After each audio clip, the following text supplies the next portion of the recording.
My rural neighborhood has a large feral cat population. I always leave food and water out for them on my deck. It's just something I do. They show up at night, eat, disappear. Last spring, I woke up in the middle of the night to use the bathroom. It was around 2 a.m. I sat down and looked out the window. The bathroom window overlooks the deck. Clear view, no obstructions.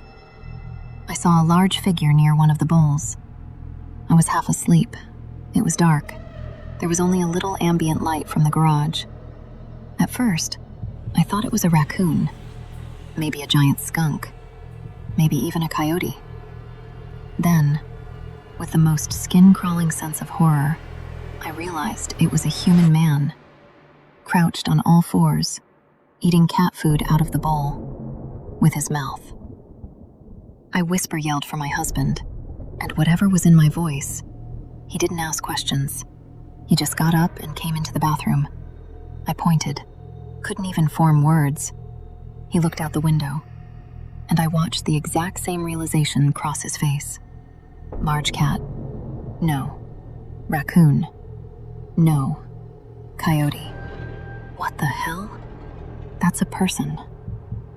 I called 911. I told the dispatcher there was a strange man on our porch acting suspiciously.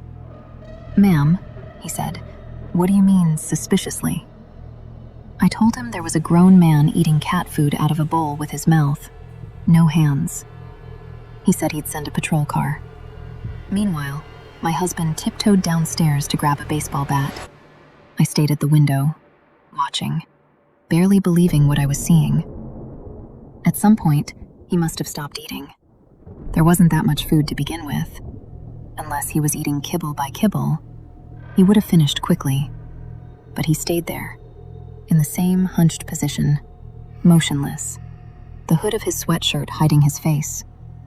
It felt like hours. It was probably 5 or 6 minutes. Then we saw headlights coming down the road. He must have seen them too, because he stood up, calmly, walked off the deck, and disappeared into the shadows at the edge of the yard. We had a police cruiser parked in our driveway for the rest of the night.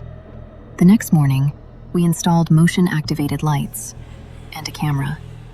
We stopped putting food out after dark. We haven't had another visitor since, but I will always be afraid of looking out the window in the middle of the night and seeing a man instead of a cat.